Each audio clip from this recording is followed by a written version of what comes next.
Hello, everyone, and welcome to the 221st episode of the Poorly Planned Podcast. My name is Benedict. You may know me better as BHL Hudson. Here we talk about movies, TV shows, a bunch of nonsense. With me, as always, is my friend, co-host, and apocalyptically snowy weather buddy, God. Frederick. Yes, sir. We are currently in the middle of the worst snowstorm in 25 years in Denmark, Really? I believe. I think that's something that was said. Or maybe it's the coldest winter in 25 years? Something crazy. I believe it regardless. We'll talk about it. God. It's been brutal. It done been rough. But yeah, we're cozy up in the pod studio, hiding out from the treacherous weather. Yep. And today, we're talking some dumb movie moments. Yes. It's gonna be Boy, are there many. yeah, it's gonna be a good episode. A little bit of a vague topic because I feel like there's a few different things here, but I want to specify this is not plot holes we're talking. Yeah. We're talking about sort of character decisions that are dumb, a thing, just a moment that made you like roll your eyes, a choice a writer made, these kind of things. Dumbest movie moments. I think you'll get it as we talk about it. There are time codes down below. It's going to be a banger. It's going to be such a banger. I feel like many of our best episodes are us complaining about things. Yeah. Filibustering and complaining. Being dicks. Being straight grumps. So this will be a good one. Before we get into it, I do want to talk about the Danish weather situation. Yeah. So it's been... I've got a complaint to file. It's been an assault on the senses and my body and mind in many ways. And I'm not happy about it. I'm not feeling it. It's been fucking miserable, dude. I'm not happy about this. It's been the kind of thing in Denmark in the last like couple of weeks. There's been some like on again, off again snow, and it's been kind of annoying, but you know, it's been manageable. Then the other day, I believe Thursday at around 2 or 3 p.m. Yes. The heavens opened up and unleashed a hellstorm on us. No, it's because also I feel like October, November, December in Denmark generally is pretty, you know, it's chilly, it's a bit cozy, but then like January and February, it's like, yeah, again, an assault. And lately, on Thursday, I was out at the pub, and like it was snowing a bit, and I get in there, and it's a great pub, cozy vibe in there. You can see it snowing outside. Inside the pub, it's awesome. Then I exit, and I have to get home. I felt like I was trying to get. I showed you a video before. I felt like the fucking in The Shining when he's like walking, like hobbling through this, like it was like brutal. You look like you can't see. It was you look snowing. like a ninja out there with your balaclava so up and just. The snow was like hitting me in the eyes. Like you couldn't see. You can't bike. You can't walk. And because I believe it was close to 30 centimeters of snow in like a few hours, which is a crazy amount. Insane, yeah. And yeah, I left an internship I started, and I think I was waiting for the bus for a total of maybe 2 minutes, and I just full Santa Claus maxing, like completely white everywhere. And then when you then get inside, because I didn't have a hood on, because I was like, oh, it's not going to be that bad. Then it was that bad. Then my hair was also completely covered. And then when you get inside the warm bus, that all melts. Yeah. And you just look like a wet dog. No, it's brutal. And then, I mean, I also, in trying to bike home, I fell off my bike. That was embarrassing. It was an aura loss moment because it wasn't even like a big violent fall. But it was like there was a just kind of teetered and fell. There was a grate that was like covered by the snow, so the bike kind of just went. And I was just, oh, here I go.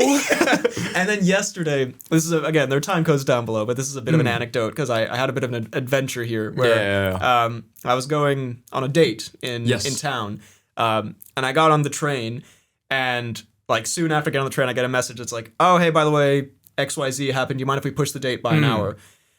And I didn't want to, be a party poop or whatever. So I was like, oh, no, that's fine. I was like, okay, what the fuck am I going to do in town for an hour? And it's like apocalypse outside. And so I'm walking around in like the freezing cold. And again, like Jack Torrance in the snow. I'm trying to get to the cinema to hide out.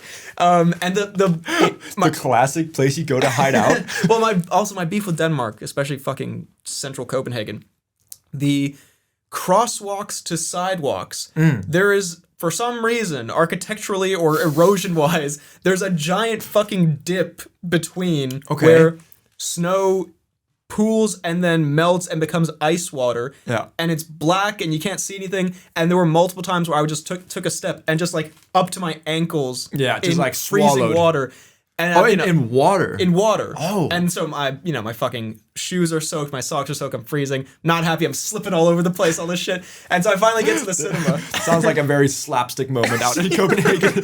People just watching, what in God's name is that young man doing? And I get to the cinema, and we have the cinema subscription, so we can get tickets for free. So I was like, you know what? I'm going to get a ticket for whatever we're showing now, watch it for an hour, and then dip, just to like hide out in the cinema. And low-key, that was actually fucking nice. That does sound like a pretty cozy time. A balcony. There's like a balcony in this one cinema, and I got the very back, so I was basically like all alone there. Ooh. Took the shoes off, let the dogs out. No, I didn't.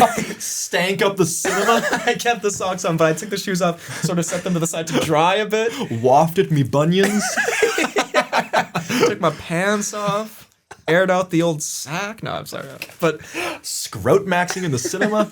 But it was actually pretty nice. I just sort of sat there and it was Classifist and playing. Okay, so very topical to get your penis out. Yeah, I'll be honest, I was just on my phone the whole time. But to be fair, I was in the back of the cinema, there was no one there, so it was all fine. But again, that just did feel kind of like a nice moment of like, I'll just hide out in the movies. But then it's funny, as I exited to head to the bar, I just immediately stepped in another pool. I just immediately completely soaked again. And I was like, great. We're back. Yeah, so that was rough. And getting here this morning was brutal. It's rough, man. I'm not trying to complain. No. But it is. It's and pretty most rough. of the trains, at least for me, were canceled and stuff like that. A bunch of stuff's fucked up. What we do for pardon. Yeah. Well, this is our sanctuary. We hide out here. Yeah. Our dogs are out. It's we are pantsless as well. By the way, also, what the fuck is everyone doing out on the snowiest fucking day of the year? Because I was like, you know what? For all the havoc I'm going through here, at the very least, the bars will be pretty empty because like people are staying home. As packed as it's ever fucking been. I was like, what the fuck, man? What the fuck? I need a drink and I got wet socks. I got wet dogs out here. That's what I told my date the first time I saw her. Needless to say, we're going on a second one. But, yeah, anyway. So, yeah, Denmark, fix up with the weather. Yeah, it's pretty rough. It's pretty grim. But we move. We move. Whew. Should we talk some dumb movie moments? Let's. And again, as you said, no plot holes or anything, just silly, weird, goofy moments from characters or scenes. What are they doing? Why were they in these movies? Why are they cooking up? Yeah. Precisely. I think, let's see, because I have a lot written down here in sort of a vague, and this definitely lends itself to a part 2, because there's an endless number we love the part 2s. of dumb moments one can talk about with movies. Yeah. I'm going to say the first dumb moment that I thought of. Yeah. Indiana Jones 5. We're back at this well. We're back, and that entire movie as a whole. But I want to talk about the time travel bit at the end. Okay. I want to just do a little analysis of why it is goofy bad. Goofy bad. For multiple reasons. Okay. And why it makes that movie a crime, I want to say. Ooh. No. The goofy moment in this, they hired an old dude. Yeah. Kind of a cinematic annihilation of the art form, if you ask me. Cinematic annihilation. Hiring a septuagenarian. Actually, that's generous to Ford. He's definitely over 80. Anyway, that's very, very generous. He's at least double that. Yeah. Indiana Jones 5 and the Dial of Dick and Balls. At the end, the Dial of Dick and Balls. At the end, Mads Mikkelsen, he's a Nazi. And I mean, well, he's that throughout. At the very end, he decides to change. And his big plan is to time travel back to Hitler times, because it's set in the 60s, to usurp Hitler. Because he's like, Hitler had some great ideas. By the way, please don't clip that. But I love everything about him. But he goofed it up, and I'm gonna basically take over and do it right this time. And so they get up my boy Adolf. They get on the plane, and they have the Dial of Destiny of Dick and Balls, and they've calculated the way to travel. And then as they're traveling, Harrison Ford, he goes like, "You idiot! You calculated time, but you didn't calculate longitude and latitude, and for some reason that means that you end up not at the time you want, and they end up in ancient Greece with Archimedes and the battle of some fucking Greek city or something." That is so goofy. So first of all, again, I want to say Mads Mikkelsen, you've dedicated your whole life to this plan of being the most. And you didn't even think about the latitude and longitude. You didn't plan a thing that Harrison immediately discovered. None of your Nazi friends told you about it. Okay, so it's not something that he like forgets to do or something. Like, he just doesn't even know. No, he didn't even clock it. And then Harrison's like, "You idiot!" And again, Harrison's like barely cognitive in this. He's barebacking it. But barely cognitive. But yeah, and then they get there. And then Indiana Jones has like a suicidal moment where he's like, "Leave me here. I want to die here. Okay. I have nothing to live for." Which again, let me die with Archimedes. Yeah. Again, what I want my childhood hero Indiana Jones to be like, "I want to die. Please let me die." And let it end. And if they did that, like, oh, okay, he was an archaeologist. I guess he dies in history. Isn't that poetic in some way? But then. No, he doesn't even get that. He gets to do the "let me die" speech, and then they just drag him back anyway. He's like, "No, please." Yeah. Just a quick question: the first and Indiana Jones, what time are they set? Is that in the 30s? Yeah, it's in the 30s, and then this third one is during the war, and then this one in the 60s. So he's the 60s. He's kind of had a rough aging. If it's only 30 years since the first one here, technically. Okay, maybe. No, it is in the 60s. Yeah. Right. That's a good. So point. He's supposed to be like in his 60s in this. Okay. See, now you're the one who's bringing up the old very people generous. But I will also say, and again, I've said this before, so I'll keep it brief. Yes. But my big problem with this is when it goes on a 2-hour rant. My big problem with this is that when people are like, "Oh, but they all have, like a mystical whatever thing," but it's a difference between sci-fi and, mystical, religious kind of thing. And also, at the end of those movies, it's always a little fun bit at the end where it's like, and by the way, the Ark of the Covenant is real, or the what's it called? The Holy Grail is real, and sort of like a fun little supernatural bit. Whereas this is like a 20-minute extended Archimedes sequence. Yeah. And I cannot deal with Archimedes for that long. Fuck off. But it's also like, they sounds like they really lean into the fact that they're Men in Black time traveling almost. Yeah. And, like, I haven't seen the movie, but it sounds and it looks like very. ass. It sounds and seems out of place. Not happy about it. So Harrison, wrap it up. You should have died with Archimedes. Yeah, I can't believe they made him do the pathetic "please let me die" speech, and then they still dragged him back. God, like, at least let him have adding that insult to injury. And then, by the way, the way they drag him back is that his sidekick person in that movie punches him in the face and like knocks him out, and then they drag him back. And they literally drag him the fuck back. They literally weakened at Bernie's him back into the present. My God, so that's he can so be sad. Old and sad. Where's the love for Harrison in that? So they knock Harrison out, despite him give him more brain damage than he already has. Interesting. Yeah, that sounds like not a good movie moment. Not happy about it. So that came to mind very at the top. I think this is one of like the most talked about kind of like stupid movie moment decisions from a character in cinema. But Star-Lord punching Thanos. Ooh, this could be a good debate actually. Ooh. So I mean, I don't know. I don't care that much, but I'm gonna defend him till I die. I think that's one of those where I understand that he was heated in the moment, but if you think about people yelling at him to stop, and then also the consequences, I don't really care what he thought in the moment, because that shit was a terrible decision. Yeah. Well, there are a few different angles to attack this from. To attack you from. Oh, please. Get ready. I leap across the table. The first angle.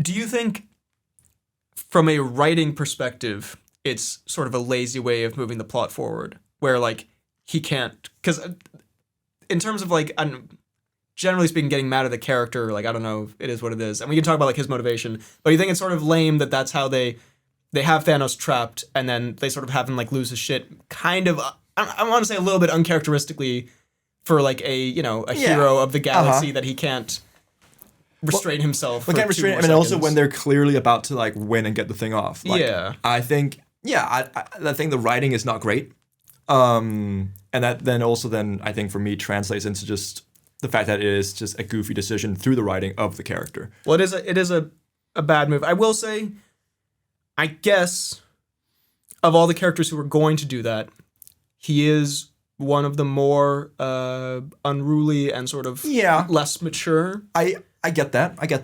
But I think it would just have been better if they somehow like were close to to winning, and then Thanos just like does a crazy move or power up instead of having this. Like, again, it's fine, it works. It's just, I think, a dumb decision from Star-Lord. Do you think though, because it was the one scenario where Doctor Strange. Ooh. It's like there's one, so he had to do it. He told Star-Lord that you need to fuck everything up here, please. Well, I find that scene a little bit dumb because they're all restraining Thanos, and clearly it's a big task. Mantis has got him relatively under. Yeah. I feel like one of you could have like physically held him back. What, Quill? Yeah, I guess, but they're all kind of like Mantis has got him. Like, can't Doctor Strange? But again, trance. Doctor Strange was sort of, maybe he was in on it because he saw the whole thing. But yeah, but he could have shot a little thing. I understand that. Portal him somewhere, cut off his legs. Yeah, just violently decapitate him. There was one way to win. Quill, no. I mean, does he say the one way before or after this thing happens? Before. Okay. So it was all part of his plan. I understand, but at the same time, I feel like it's just a cheap way to hide behind the fact that it was a stupid decision. I think if they just got that gauntlet off and like teleported away, maybe there were two options, and Doctor Strange just wanted Iron Man to die in the long run.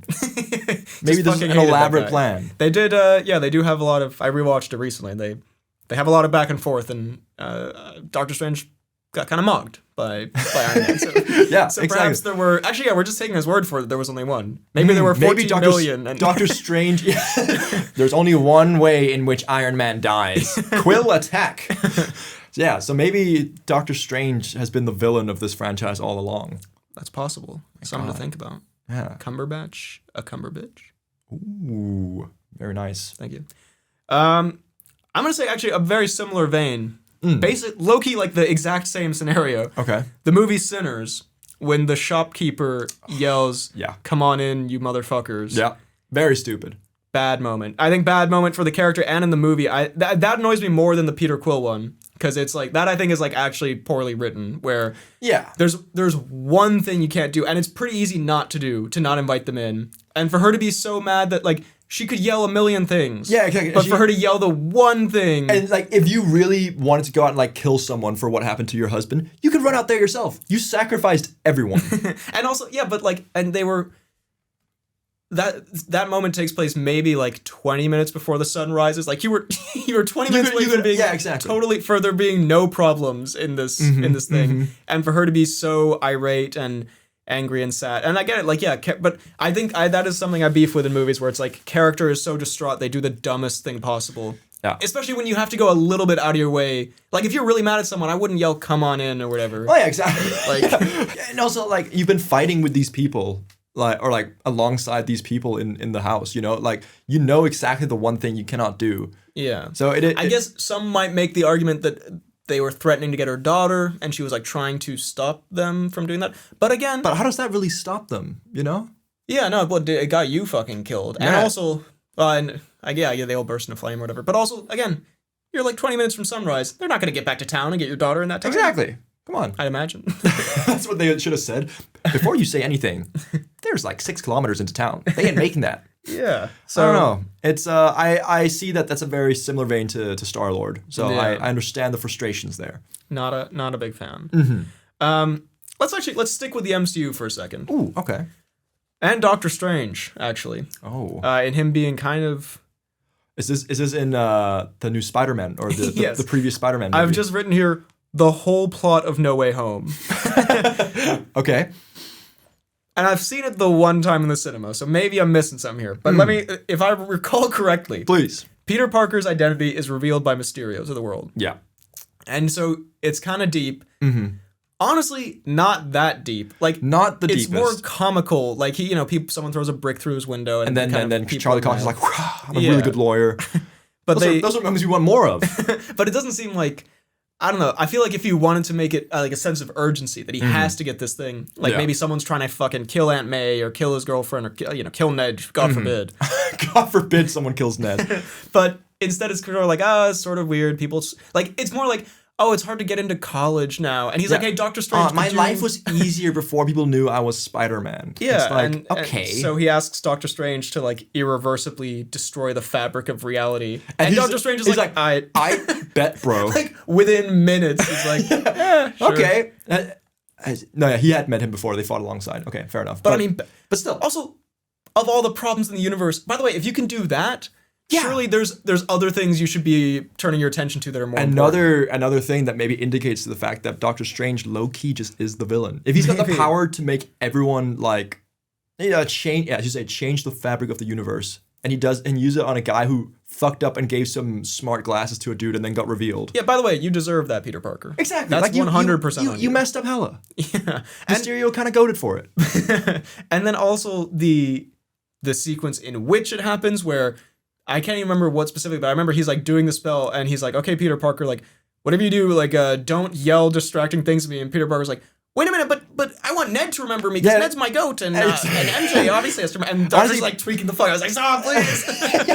It's like mid thing. He's like, remember MJ? She loves you. What the fuck is going on? You couldn't do that a minute beforehand. You couldn't take again. He does it in a second. It's like maybe take like a 20-minute like coffee break to just like talk it through. Exactly. It's like, okay, I want my aunt but also, to remember me. even if I want Happy Hogan to remember me, obviously. Obviously, if Happy Hogan doesn't remember me, then what's it all about? But that's the one thing keeping the universe aligned. But even if you do want all these things, you're doing it. Just make everyone forget, and then afterwards you can change it. You know, I assume you can just do if you can do all this counterspell afterwards. Then you can be like, oh, by the way, bring back. By the way, Ned remembers. Actually, you can leave Ned. Yeah, Ned remembers. Trying to ditch him. I do not. That's kind of bringing me down, to be honest. Ned's ruining my aura at school, so. If you could actually make him disappear entirely. Those memes where it's like, the moment I get successful and leave my day one. You just get Doctor Strange to wipe out Ned from existence. I have one favor to ask. Yeah, walk up. I know I messed up on the school trip. Here's how I want to rectify it. I want everyone in the world to forget about Ned. That would Ned still exists, but no one knows who he is. That's some genuine psychological torture. The ultimate revenge. Doctor Strange is like, I bet. I'll do it. I've met that dude. He's annoying as fuck. I've met Ned. Terrible. Yeah, but then anyway, so he does the spell and stupidly goes wrong. And then the plot is that these villains from other Spider-Man dimensions come and they want Peter Parker finds they find like a juice that makes them not evil. They go around, they're trying to inject them with like the de-villainify serum, which is already like the dumbest fucking shit I've ever like. This was like $1 billion, $2 billion movie, and this is like with Loki plot scrawled on a cocktail napkin type beat. Like, what the fuck is the serum that makes you not a villain anymore? I don't know. Yeah. I don't know. But what I do know is it's better than Doctor Strange 2. But we've touched on where it's like they would make them not villains and then send them back to their timelines where they immediately die violent deaths, right? Or at the very least they're like completely ostracized from society because of all those people they murdered. Exactly, like the Green Goblin, after having killed a bunch of people, comes down like, guys, by the way, I drank juice, I'm good now. Yeah, after like killing all of the board members of his company, and Doc Ock murdering all those doctors with a chainsaw and stuff, and it's like, we forgive you. It's like, no, they would immediately shoot him in the head if he's. But do they get sent? But again, this is the time travel, like we've talked about before, like the time travel bit. I don't know if they get sent back just before like all the shit goes wrong, or if he goes back. I guess maybe, but at this point, I'm already forgiving so much dumb shit in this movie that I'm not giving you a freebie. Like, they probably figured out the legit. Knowing them, they did not figure out they would send Doc Ock straight to the bottom of that fucking pond that he was drowning in or whatever. Back. Oh, damn. I did not think this through. That's what you get for trusting Dr. Stephen Strange. Not a doctor, clearly. Dr. Stephen Strange. Dr. Dumbass. Dr. Doo-doo ass. Potting. Bad stuff, I would say. Bad stuff all around from the Doc. Yeah, not a big fan of the Doc's moves. The Doc's moves. A kind of an original pod movie, sort of, from the earlier days of the pod. A stinker, for sure. Okay. And I have two aspects of the movie here. One of them borderline offensive, and actually, and the other one quality-wise borderline offensive. But I'm gonna say the movie The Predator. Yes. From 2018, Shane Black's The Predator. First of all, the autism superpowers. Not crazy about that. Where the kid has autism, and that means he's like he can lock into the Predator universe or something. Don't think that's a... God, I want that so bad. I'm not sure that's an accurate representation of autism. And then also the ending, I don't know if you remember this, they find the Predator fighter suit. It's like an Iron Man suit where it like locks onto fucking the Wolverine guy.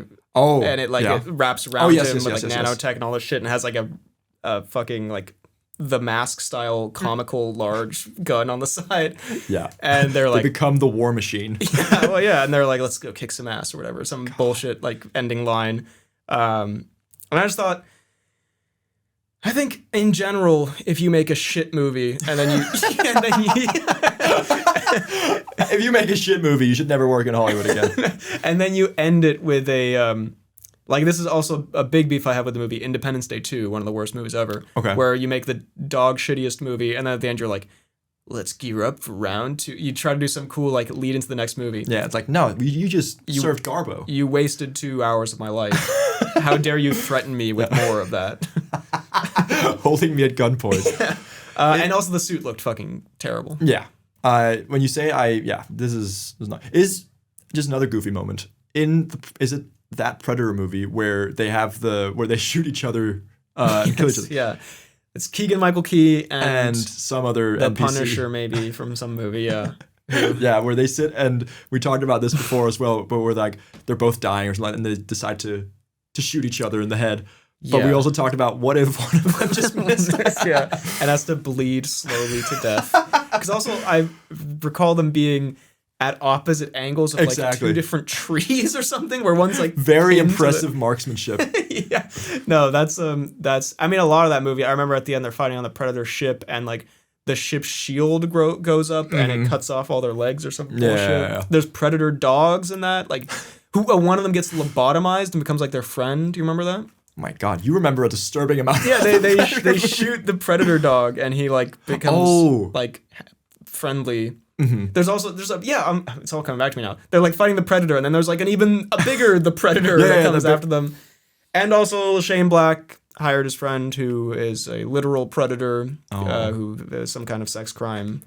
I don't know if you remember this part. A lot of bad stuff, bad vibes in that movie all around. That movie should be like erased from existence. Purged, instead of purging Ned, just purge the Predator. Doctor Strange, can you like remove the memory of the movie The Predator from everyone?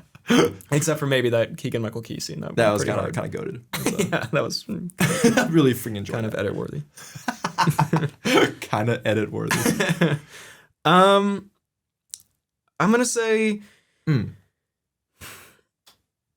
Okay, I made a note that I should look this up and I didn't, so I'm mad about that. Maybe you remember this. Okay, but I just remember it being terrible. Let's see if we can piece it together. God, poorly planned fashion here. I like it. The twist in the movie Glass. The fact that it is a real secret society or something. Because the whole time they're trying to convince them they're insane. Yes. And then it's revealed. But then there are a bunch of different people kind of like pulling the strings. Yeah, there's some epic dinner scene or like some kind of like villainous, like where they all meet up and talk about how evil they are and doing stuff. Let me just real quick. And is that the video they released at the very end of Glass where they kind of like expose that society? Oh, yeah, there's some bullshit here. Let me just real quick.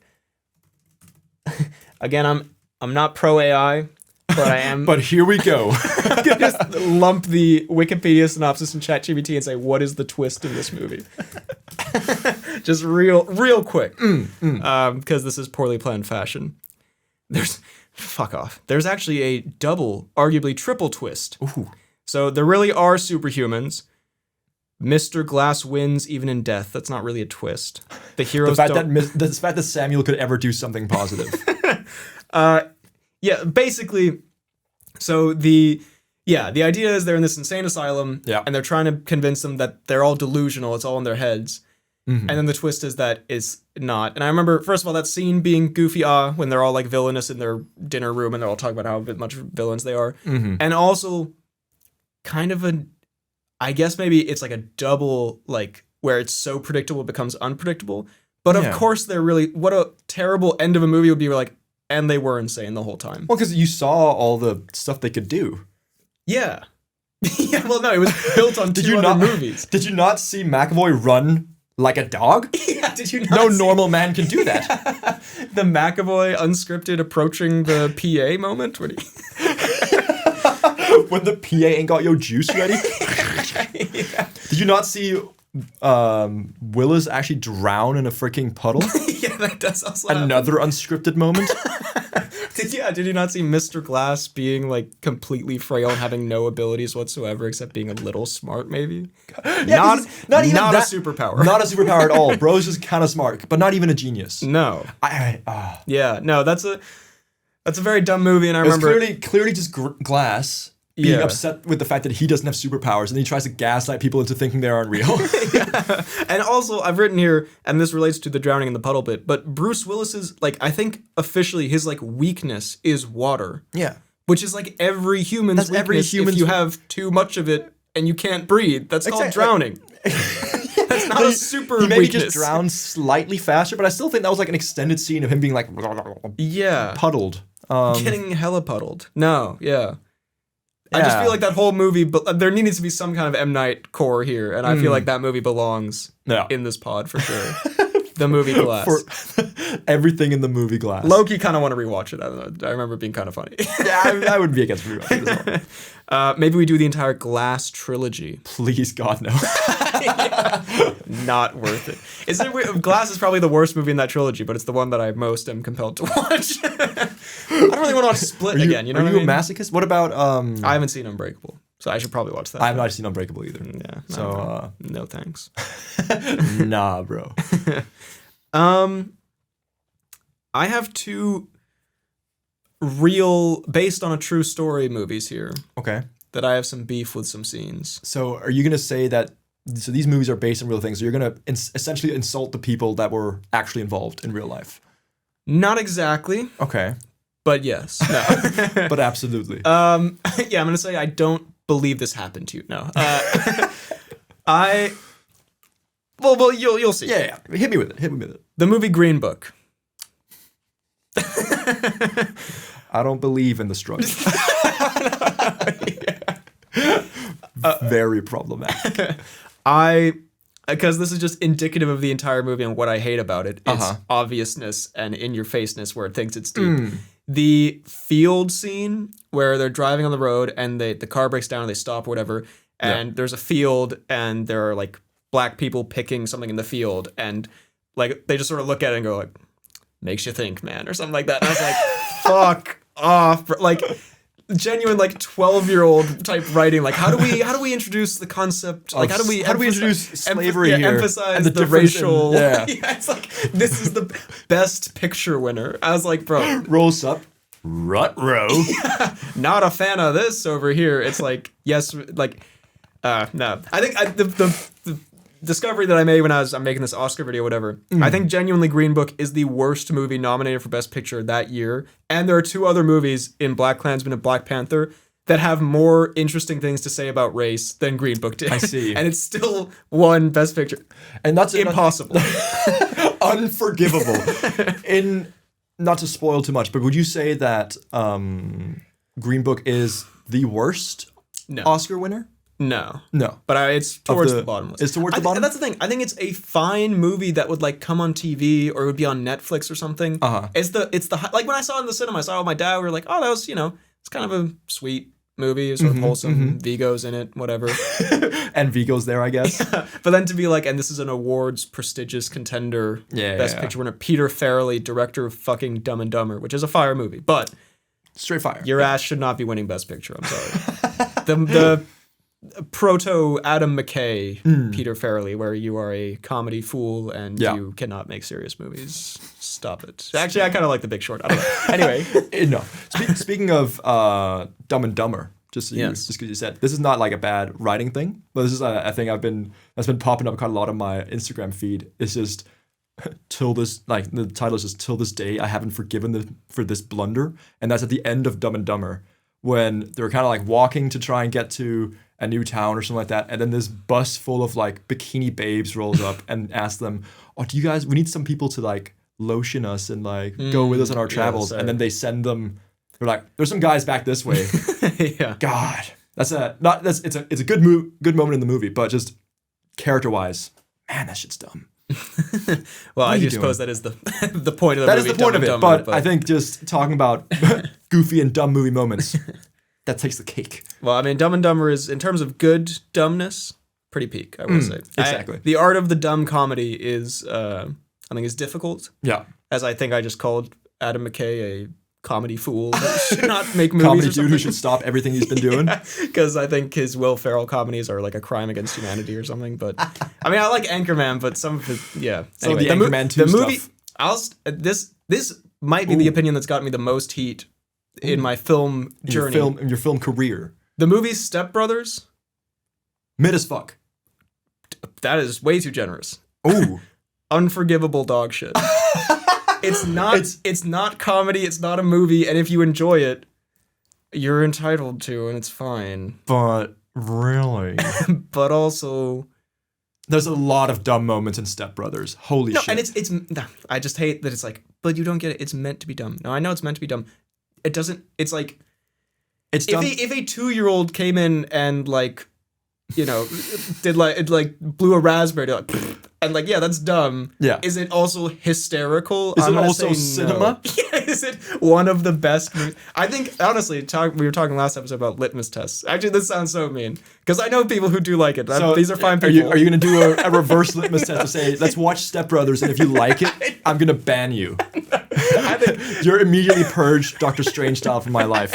If you like Step Brothers, there's nothing wrong with that. But I think you definitely think there's something wrong with it. It maybe raises some questions to me about your taste in art and life. Film and life if you like Step Brothers. But I know I'm in the minority here. So I know this is a weird take because I know I'm sure there are many lovely, intelligent people. It had like 2 moments that made me laugh.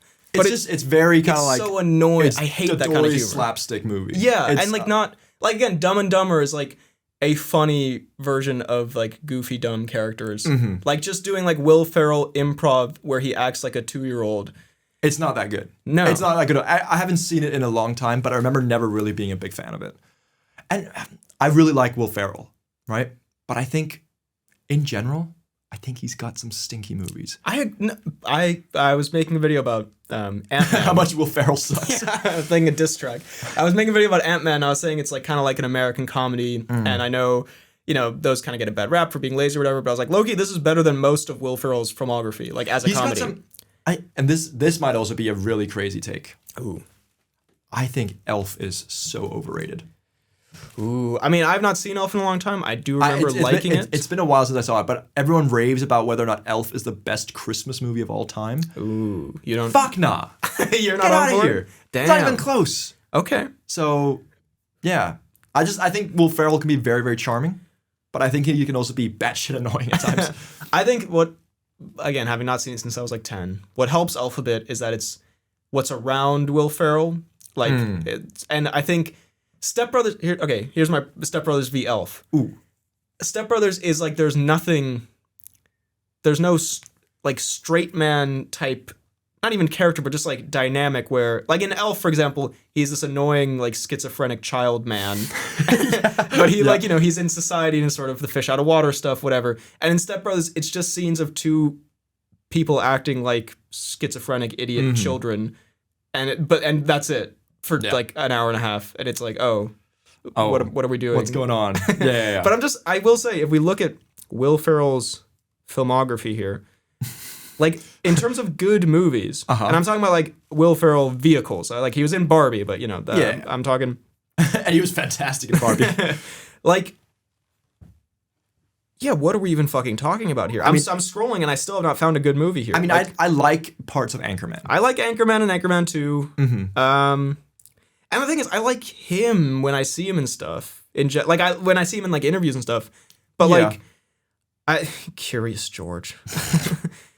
Yeah, no, we're looking at fucking. And there's a lot of schlop. Yeah, Spirited, Eurovision, Holmes and Watson, Daddy's Home 2, Daddy's Home 1, Get Hard. Blades of Glory, like a fantastic movie. I haven't seen it. I've heard Talladega Nights is, you know what, even, man, this was a disappointment. I'm sorry this turned into like anti-Will Ferrell propaganda, but I remember my dad was a big fan of the movie The Other Guys. And I remember I watched it when we were younger. Is that the one where Samuel and Dwayne jump off the roof and stuff? Yeah. But they, you know, I remember sort of being fun because we watched him when I was younger, and like it was one of those where I kind of like I was more laughing because like, my dad was laughing. Yeah. And I watched it relatively recently, and I was like, this is just buns. Straight up ass, dude. Like the fucking Dwayne and Sam Jackson part, highlight of the movie for sure. Yeah, for sure. And that's like a little funny opening bit. And this, not to create more hate propaganda towards another one or another actor, but Mark Wahlberg. Ooh. Also not great. No, well, Mark Wahlberg is Mark Wahlberg a bad actor? Almost certainly. I mean, if we're just looking... Okay, no, I mean, because that's the thing. He's pretty, he's great in, like, The Departed, Boogie Nights. Yeah. And I would say his best role, Ted 2. I honestly really do like him in really fuck Ted. with the Ted movies. That's the thing. I can go on this big Step Brothers rant, but also I'm a Seth MacFarlane enjoyer, unabashedly. So maybe I'm the fool, but yeah, but you don't get Seth MacFarlane if you think Step Brothers. You don't get the depth at which Seth MacFarlane operates on. The Family Guy cutaway magic. But I mean, yeah, if we're looking at Mark Wahlberg filmography, I mean, no, he's in stuff. I mean, him as a person sort of weirds me out. I feel like there's some strange things with him, but like, The Fighter, and he has his moments, but he is also like Transformers, The Happening, Daddy's Home 2, Flight Risk, Daddy's Home, man. Two Guns. But it is Mark Wahlberg that's in the other guys, right? Yeah. Anyway, so Mark Wahlberg, dumbest movie moment. Mark Wahlberg's film career, maybe? Mark Wahlberg in Hollywood in general? But the other real world one that I was just going to throw in here, yes, which I watched recently, which just also pissed me off because I was rooting for this movie. I watched The Post, Steven Spielberg's The Post, which is about the Washington Post. They publish stuff about Nixon, the government doing bad stuff, whatever. And like I thought it was really good, and it sort of kept doing the Spielberg cheesiness. And I was like, okay, I'm like trying to let it slide. It's fine. Like when you say the Spielberg cheesiness, what are you referring to specifically? When you do the Spielberg cheesiness in moderation, it can be beautiful, and like cheesiness has an inherently bad connotation. But like the peak Spielberg, E.T. and this kind of stuff where it's wholesome and beautiful. But then the schmaltz, the soaring music and the shot moves in on her as she gives a big speech or whatever, and it can sometimes be a little bit. Like, okay, you're doing a movie moment, whatever. Yeah, but in general, I thought it was pretty good. And there is actually a Meryl Streep speech, which actually was really good. Okay. But then at the end, when I'm like, okay, you're almost in the home stretch, they do a fucking MCU ending with a real history thing where they publish this thing about Nixon, the government, whatever. And Tom Hanks goes like, I hope we never hear about that guy again. And it cuts to the Watergate offices and people breaking into it, and then it's like The Post. it's like teasing the Post 2 when Watergate happens. I was like, that's just so lame, dude. The Post 2. Like, why would you do this? So that just extended cut of just the Watergate sequence. It's so unnecessary. So anyway, I fucked with The Post for quite a bit of it, and then I was like, and then Steven went full Steven cheesiness, and then it did not work. Yeah. Also, so I just noted in my notes here, I actually did just write some Adam McKay movie ? That's the stupidest movie moments. Okay. But do you have any others you want to throw in, or you hit me with one? And I'm thinking about some different because I came up with a few MCU ones, but I feel like we'll go on. Well, let's see. Okay, I mean, I also have a few MCU ones I have to say because I was watching. Actually, okay, we'll save that for a little bit. I like this note a lot. This is again a classic pod throwback. Yeah. Skyscraper Dwayne jump. And fantastic. I think we could also throw in Skyscraper Dwayne duct tape. Even better. Because there's the movie Skyscraper. Are those dumb movie moments that are still... or are they goated movie moments? Or can they be both? Can dumb movie moments be goated in this pod scenario? Are we only talking stuff that's kind of like... No, these can be goated. But I think it should be addressed that a man of Dwayne Johnson's physical mass cannot make that jump. It's as if, like, if you and I were turned up in gravity times like 60, jump off in the phew, that's what would happen realistically if Dwayne were to do it. I agree. And I think any normal man could not make that jump, let alone a behemoth meat sack that is Dwayne Johnson. That has one leg. Well, lest we forget. That would impede the jump, I feel. I mean, exactly. just objectively. Yeah. He gets shot and he fixes it with duct tape. It's cool. It didn't hit any vital organs. And he does say if you can't fix it with duct tape, you're not using enough duct tape. Uh-huh. Kind of a bar. That works. But also... Because I believe that's a throwback to in the beginning of the movie, right? Where he has to like... is it? I think like his son or something breaks a toy or something and he like duct tapes. It's like, remember, if you don't have enough duct tape, you're not using enough duct tape. I feel like it goes less hard if it's a throwback. I feel like if you just came up with that on the spot, it'd be like kind of a banger. It's a beautiful moment because he's fixing himself versus his son. Yeah, I guess. There's some magical writing there, maybe? You don't get how deep the skyscraper. You think you're for his son. A beautiful metaphor, the movie Skyscraper. You think you get deepness through Seth MacFarlane. Just wait till you've seen the movie Skyscraper. They are probably on approximate levels of depth. Yeah, I mean, there's obviously many Dwayne things. You know, we've talked at length about stuff like Rampage, but I just felt like we should bring back that Dwayne should have sunk like The Rock when he did that jump. Like at the boulder. Holy shit. Yeah. Yeah. Fair. Another one that I know Another one. Gatorade. One that we have addressed in not too many pods ago, but I feel like it is very, very worthy of this dumbest movie moments. And also least aura moments. Now you three me. Yes, yeah. The scene where they try and one-up each other with all the magic tricks. That is pretty rough. God, does it get dumb. Yeah. I do think at least aura podcast would go hard. Ooh, I think so as well. We're living it. Yeah, just as a concept for a show. Yeah, that scene where they continuously try to one-up each other and like fucking big dick energy show, like who's got the best magic tricks. I think you could throw Now You See Me the entire franchise in this. The magic in general, that's bullshit. No, it's bullshit, but I feel like it's done much better in the first two movies. Like that, you have to admit, the heist scene in the second one where they're kind of like throwing the card around and stuff like that, it's goofy, but it's kind of fun. It's fun. But whereas also there's... like this one that we're talking about with the... with this trying to one-up each other, what merit does it have apart from making us laugh? Yeah, no, that's a good point. I do also think, though, like in the second one, I remember he's like Daniel Atlas, who I hate that I know his name. He does like a disappearing act where he like falls in the rain and then he's just gone. And I'm like, that's just a thing you did in a movie. Like, you can't do that. Like, you can't do magic. Sitting there as the David Blaine magician. You can't do that in real life. But, like, I don't know. I think the whole concept of doing magic in a movie is just funny because the whole appeal of a magic trick is that you see it in front of you. Yeah. And in a movie, you can just do bullshit. Like it would only... If they did a Now You See Me live stream, where it was, like, verified... I hate cinema. I need to watch this on Twitch. The Rumble Now You See Me Woody Harrelson cut, but where you can see them do it in real time. Then count me impressed. Now You See Me live stage show. Sounds like that's actually genuinely the worst thing I've ever heard. Now You See Me one-man show. Just Woody Harrelson going bingo bango bongo. Yeah, but no, I agree that is a very worthy contender for this list. I mean, we can throw some MCU stuff in here. Okay. This was less dumb like within the movie's continuity, but more as a written thing like that they put in the movie. Because I watched Infinity War recently. Okay. And it was fucking banger. I'm talking about this. I was like surprised by how much I loved it. And then I watched the first like maybe hour of Endgame the other night. Okay.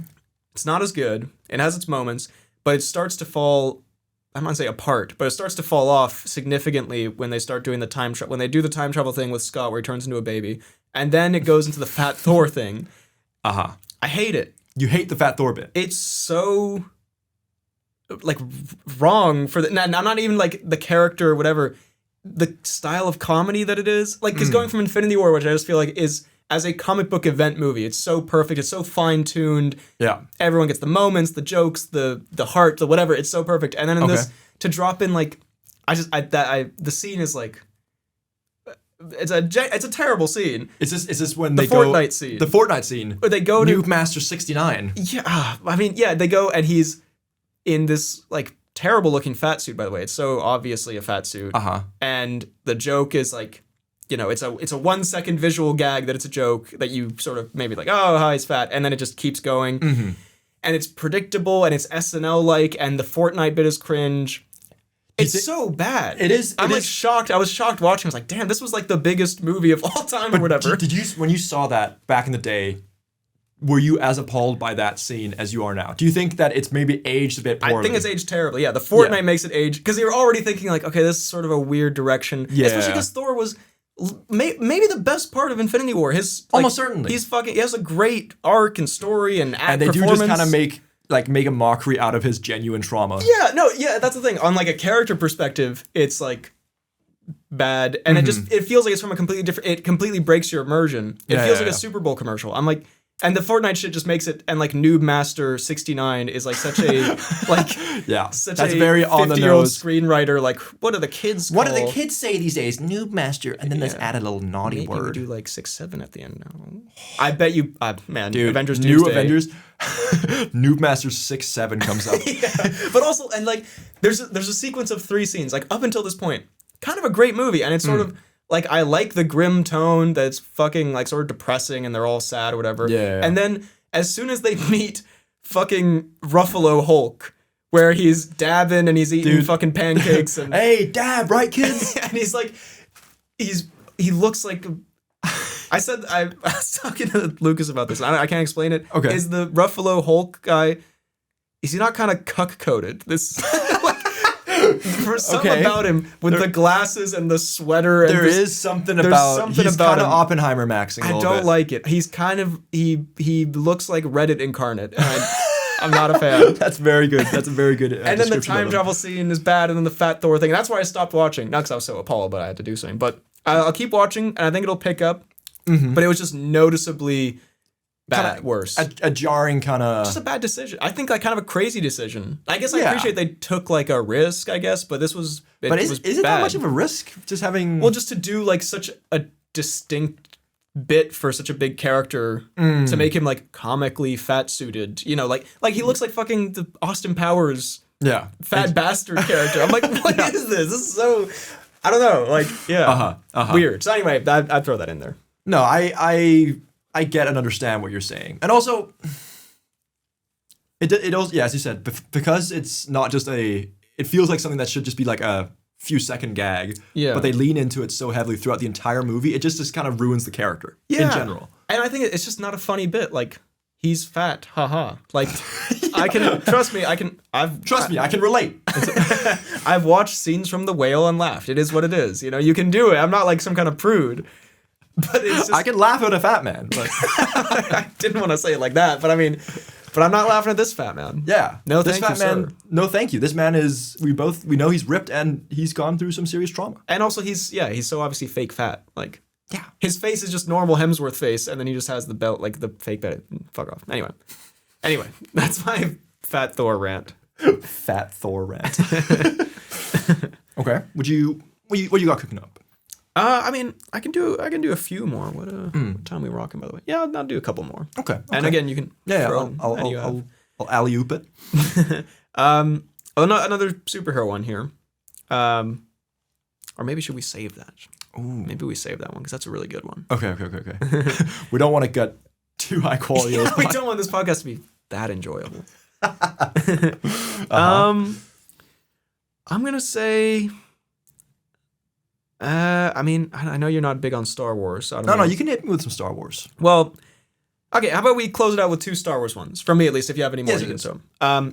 One, this is a bit Glass-esque, where we're gonna have to piece together what the fuck happened, and I'm not even sure if you've seen this movie, but is it one of the last ones? Yeah. Okay. I've seen not the very last one. Okay, you didn't see Rise of Skywalker. No. Okay, well, we won't gloss over it. There's some, because I've already Rise of Skywalker Palpatine stuff. There's some, I mean, I'm sure you've seen the somehow Palpatine return, which is stupid. But there's just various bullshit about how just the obvious lack of planning in the trilogy is very obvious. Where, like, they had, the villain Snoke in the other movie, and then at the start of this one, Palpatine has like 100 like Snoke tubes that are like growing Snokes or something. Snoke tubes. Yeah. Goodness, does that Snoke tube licked on? Goodness, does that sound sexual? I've got my Snoke tube. And there's just a bunch of bullshit with Palpatine. But the other one I was gonna say, and this is this applies to many movies, but this is the one where it's sort of the most obvious. An origin movie prequel where they like explain something that. Like, why does this need an origin? I'm talking the Solo movie, where I'm not sure if you've seen it. I've not. Well, they explain, various. I think Woody Harrelson gives him his famous jacket or some shit. But there's the one specific scene. The famous Woody jacket. Yeah, it smells real bad. That shit's stanky as fuck. But there's a scene where his name is Han, and he's going through like Star Wars customs or something, and they're like, Han, do you have a family? And he's like, no family. And the guy goes, Han Solo. God, that is like, bro, come God, on. that's a fantastic 4 moments. Yes. Say that again. That's a good one. That's for this. Yeah, we'll talk about that. But that's yeah, it was just, and in general, I think that movie's fine. It's okay, but like that kind of shit, I feel like for some reason that's very like. Say that again. Yeah. It's very 2010s core to do like, because I feel like. It's such cheap writing. I'm trying to think of some other example. Maybe the Wolverine movie the origin movie or some shit did something like that. But there's some, the prequel where they show you like how he got his hat and how he got like his favorite, I don't know, car his favorite ornament. cock ring. How he got the famous penis pump from Return of the Jedi. Like, it's just so, such bullshit. I'll be going solo on this one. It's a fleshlight. Han Do you have any Solo. family? Right here. But yeah, no, that's a rough one. But I think actually that's maybe the best one to close on. Is the Fantastic Four one. Yeah. I'm happy it's become a meme now. I'm happy it exists. Because I remember seeing in the cinema. Like I'm fucking loving it. You ate that shit up. I encourage people to go and watch that full scene. Like, I feel like I'm going insane when I'm watching it. Okay. It's like, I know I've sort of said this before, but I feel like I reserve this only for like I feel like I've only described Madam Web like this. But it's like it's an outtake how bad it is. Like, it's almost impossibly bad. Like, how is this not just in the movie, but it's the ending of the movie? But it's the whole scene. It's one of those moments like as we've had in the last few Woody trips where we've had a bad movie where you then look up, it's like, this is the death of cinema. But the fact that someone has made it so far in Hollywood to be able to make, direct, and produce this movie, and then they do that. No, it's because the thing about it. Look, if you're gonna do it's fantastic. Say that again. You can do it. It'll be bad. There's a way to do it. Like when he goes, "Oh, do you have a family?" Han Solo. We're in and we're out. We're done. Okay. But it's so funny. It's like they didn't have it feels like they didn't have a script, and they'd like, okay, try to get there, and like there's an awkwardness where Miles Teller's like, so like, and I'm not exaggerating. It's like, so guys, we have a team. Maybe we need like a team name or something. Like it's like told them, what like, are you? Can you get to the name bit somehow? Yeah. And I love also the bit when Michael B. Jordan's. They're like, how about we're like Miles Teller and the cool people, and then Michael B. Jordan's like, how about we're the fucking thing no one wanted and all of his cooler friends. He's like, how about the thing that everyone thinks that nobody fucking liked ever. Idiot. Yeah. And like this is the end of the movie when like the thing that everyone thinks is a fucking jabron. Yeah. They're supposed to have had this like reconciliation arc, and he like looks at him like he wants to fucking stab him. Yeah, and then you get to the bit. It's fantastic. But why does he say? Does he say it's fantastic to respond to Michael B. Jordan? The thing that nobody fucking wanted ever. It's fantastic. It's so funny because he does. That's again the complete non-consecutive like garbage nature of the scene where he does like, should we have a name? And they do the little name bit, and then completely unprompted, Ben Grimm just goes like, you know what? Like looking at whatever fucking terrible CGI bullshit they were looking at, like, it's fantastic. I do love the Miles Teller face though. Say that again. It's so funny, but I'm glad this has come around. Because also I think Miles Teller has become a very, very attractive man. But dare I say that was in his kind of like prepubescent bitch boy looking era. So he does have sort of like a very punchable, mushy face. He's mush facing. Yeah. He's the opposite of the thing there. And also like the screen grab of him in the scene where he's just like, yeah, exactly. Say that again. Oh. And then, okay, the last bit, because then I just think it's so funny. There's so many different ways you could have either written it or like cut the scene. You could even cut it at say that again or whatever. But then he goes, say that again. He goes, it's fantastic. And then again, it's like a wide shot where Miles Teller goes like, okay, guys, I think I have a name.